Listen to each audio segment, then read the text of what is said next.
This is Greg Poole of Bowjunky Media. We're here at the 2019 OPA at Seven Springs. Let's take a moment and look at the competitors in our women's expert division. Paige Pearce, Red Bluff, California. Erin McGladdery, Marsden, Saskatchewan. My name is Tanya Jensen and I'm from Denmark. Caitlin Bordwell, Tully, New York. Madison Rakowski, Boyertown, Pennsylvania. Hey everybody, this is Greg Poole with Bowjunky Media, bowjunkymedia.com. We're at the 2019 OPA at Seven Springs Resort here in Pennsylvania. This weekend's coverage is brought to you by Easton Archery. I'm joined by professional archer David Hauser. You ready for this, David? I'm looking forward to this shoot down with as tight as it is, and these girls shot amazing all weekend, and it's gonna be a fun show to watch, that's for sure. It absolutely is, and we are preparing for the women's expert. Defending champion Paige Pearce is at a 389. Tanya Jensen, world class archer at a 386. Caitlin Bordwell at a 383. Erin McGladdery at a 383, and Madison Rakowski shooting at a 373. So, not much room for error for Paige. No, not at all. And I don't believe Paige has ever lost the OPA. She's the reigning, undisputed champion. Correct. Last year she was and still. Going to be interesting to see. I mean, I was talking to Paige a little bit yesterday, and she was still frustrated about giving up her lead last year and then having to shoot extra hard. She needs to put that in the past. Have you met Paige? Paige is a fierce competitor. Okay. Coming out and swinging. Paige starts out with a 12. Yeah, Paige is so hard to solid. beat. She won the Reading Shoot 5 years in a row. Didn't win it this year. She shot a 10 for Tanya Jensen. Paige had won it 5 years in a row. Shot a 15.32, and Linda Cho Anderson shot a 15.33. So the women right now are shooting unbelievable. It seems like every year they improve upon themselves. It's impressive to watch. Absolutely. Erin McGladdery on Bigfoot. Looks like she was going for the 12, Looks obviously. like it's in the neighborhood. It's close. Let's see what Darren Christianberry has to say. And a 10. 10 for Erin McGladdery. And here we go. Madison threw down her 14 card. Looks like it's just going to be a little bit off. Tell you what, though, that pink and orange show up real good on that white Reinhardt foam. And a 5. So she did not get the break right there. Let's go to the leaderboard and see how things shake out.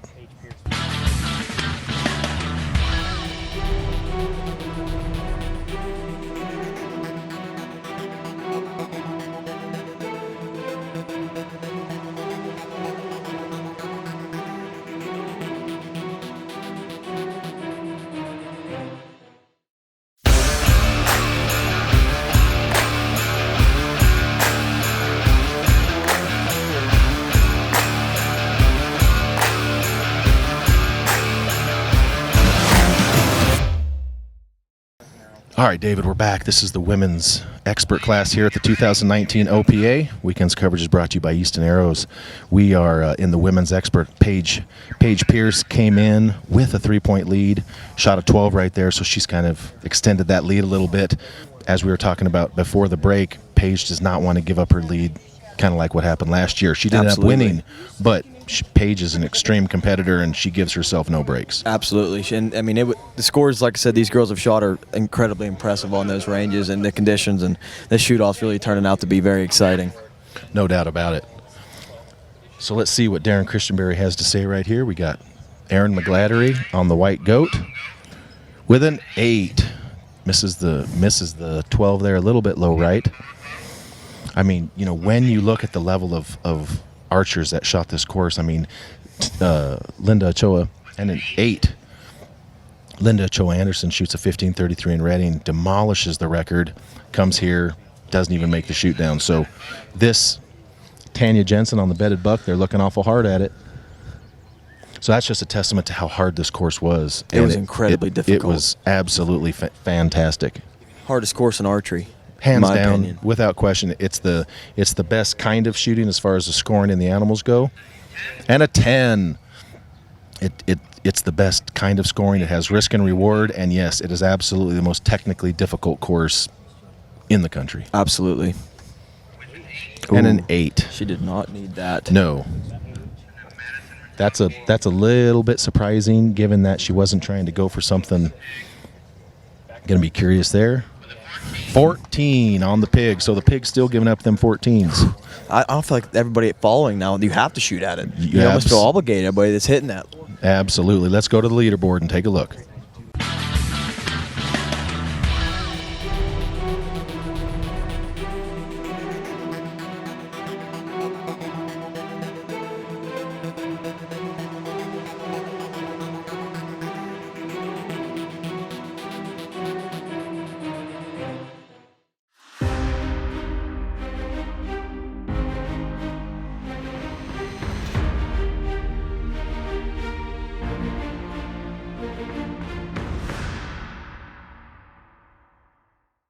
All right, everybody, this is Greg Poole of Bowjunky Media. We're back at the OPA 2019 at the Seven Springs. This weekend's coverage brought to you by Easton Archery, joined by professional archer David Hauser. All right, David, this women's expert looked like Paige was going to continue expanding that lead, and then she shot an 8 to give some of it She did, back. and she actually talked to us about that target leading into it, that upper 12, her style of aiming, that it's not conducive to it. So she had mentioned about that, and it seems to have, she was right with her fears of what she was mentioning earlier. Right, but, you know, as an archer, David, you would know this better than anybody. At what point do you plant that seed in your own head?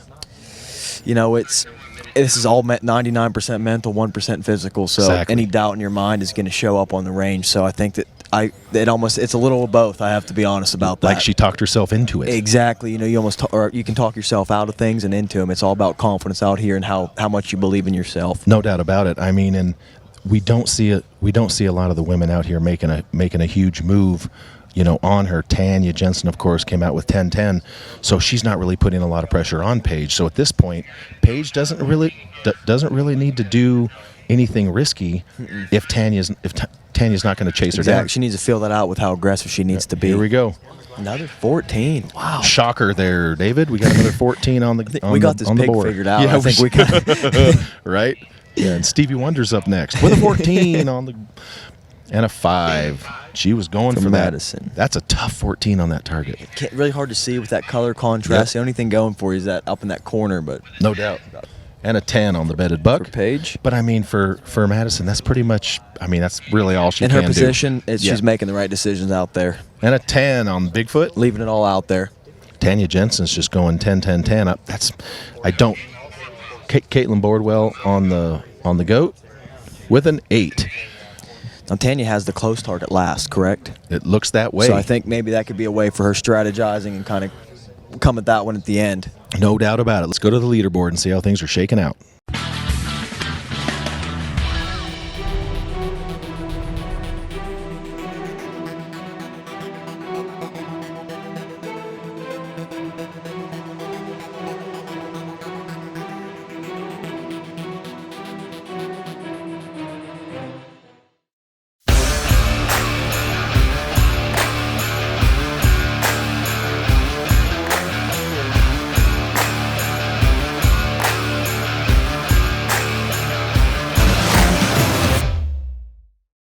All right, David, we're back at the 2019 OPA. This is the women's expert fourth arrow. Paige is continuing to maintain her lead. We did have a 14 there by Erin McGladdery on the bower, which has pretty much been happening for everybody. So I'm not sure exactly how worried Paige Pearce is going to be about that, but she does need to, Keep in the 10 ring. She absolutely needs to stay in the 10 ring. If she slips up even a little bit here, similar to what she did last year, she just shot that shot there and gave a really good nod, so she was happy with that shot. Absolutely. Looks like that was on the Bigfoot target. It was. Looks like And it's center 10 from here. We'll see what they'll call it, but absolutely. And that pretty much is exactly what she needs to do. needs to do. Keep cruising. And a 10. That was a 10 for Tanya Jensen. Paige with a 10 on Bigfoot. And for those of you that have listened to my podcast and stuff with Paige, her aiming techniques are 10 for Madison on the bedded buck. Paige's aiming techniques are unlike anybody I've ever heard. It's the crazy thing I've ever personally heard, to tell you the truth, Greg. The farther out she gets, Erin McGladdery with a 10 on the Gazelle, the farther Paige gets in distance, the lower she's aiming below the dot. And I'm just like, I really can't think about it. It makes me get target panic. Kind of hurts my brain, I'm not going to lie. Exactly. So here we go on the borer. with an 8. So that's our first actual miss of the 14 on the board. So let's go to the leaderboard and see how things are shaking out.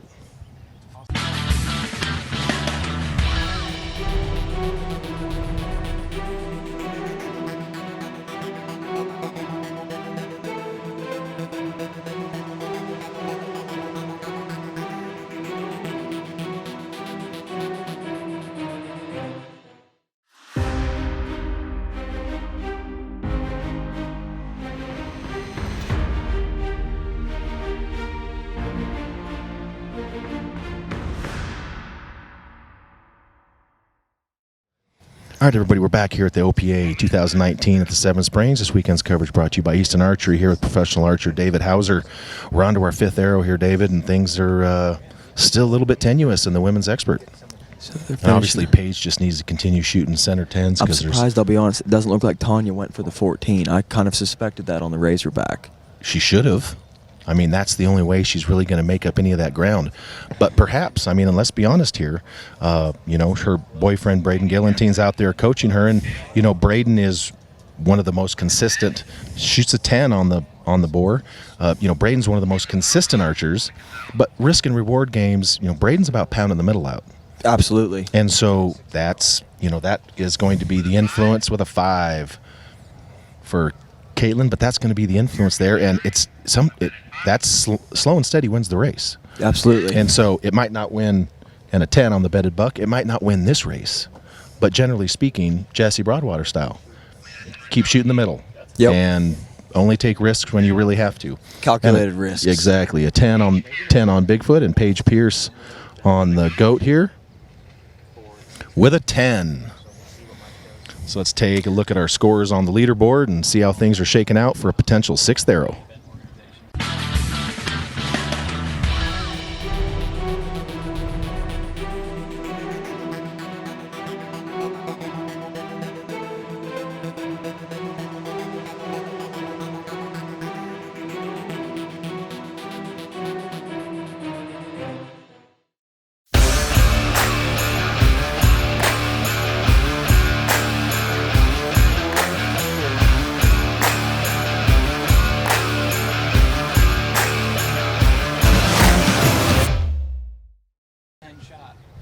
All right, David, we're back here at the 2019 OPA here at Seven Springs, joined by professional archer David Hauser. We are on to the 6th and maybe final arrow here in the women's expert. We have 3 archers who are going to be shooting the 6th arrow. Obviously, Paige Pearce is in the lead with a 439, Tanya Jensen with a 436, and then I believe it's Erin McGlattery is going to be the third competitor. Basically, the way this works, folks, is any archers within 10 points of the lead after the 5th arrow will shoot a 6th arrow, and if there's a tie after that, they will continue to shoot until they have a winner. How about this 6th and final arrow, Greg? What do you think of that? Our necks snapped back and looked at each other when they put that turkey out there at about, how far is that there, Mr. 3D boy? I'm going to guess roughly 40. I do shoot known pro, however I know how far the gazelle is, minus a few, so 39 to 40 is my guess. There you go. So 39 to 40, and you're literally talking about less, maybe a nickel-sized dot maybe out there. Even a dime. It is small. It's very, very small. I would not want to be in second note. I needed a 14 on that. So Erin McGlattery's coming in here, a few points back. So what does she do? Does she try to put some pressure on there? She doesn't have her card down. It doesn't look like. She's at a 35. So I think right now, basically what she's doing is she's shooting for second. Because if she was going to go for the win, she'd have to shoot a 14. Exactly. Wait. So looks like her arrow's right in between the 14 and the 12, and on this particular target, the rings are not generous. We're going to have to see what sort of call Darren Christianberry gives out there. And a 10 for Erin McGlattery. So that's going to put Erin McGlattery at a 445. And as a reference, Madison Rakowski was your 5th place finisher, and Caitlin Bordwell was 4th. So here we go. This is Tanya Jensen. Obviously, she has her boyfriend, Braden Gillantine, there giving her some advice. In this kind of situation, strategically, Braden has a wealth of knowledge. Absolutely. Very decorated archer, most decorated World Cup archer in, I believe, the United States history. Exactly. So he has a few pointers. So if I had to be inside Braden's head right now, I'm pretty much thinking he just told her secure second place as best you can. And she went at that 12 She hard. sure did. She went at that 12 hard. Braden smiling. They got a fist pump there. So a 10 for Tanya Jensen. So that's going to put Tanya Jensen at a 446. So Paige, 8 to win. That's what she needs. Needs an 8 to win. I was surprised Tanya didn't shoot the 14, to be completely honest. To try to put some pressure on the Paige, have to hit a bonus ring in order to True, beat her. because she had third place guaranteed. And because Paige is at a 39, it would force her. She'd be 1 point ahead if she shot a 10. Absolute. That's a great point, David. Y'all see why we got David Hauser on here commentating with us, because he thinks of those things, and that's absolutely true. Because a 14, Paige will need 11 points to tie, 12 Right. points to beat her, and Now, that can't be broke with bonus rings. On the other side of that, I guarantee you, Braden Gillentine knows down to the penny the difference between second and third place contingencies and paychecks. Absolutely. And so that is a factor as well. So here we go. Paige Pearce for the win.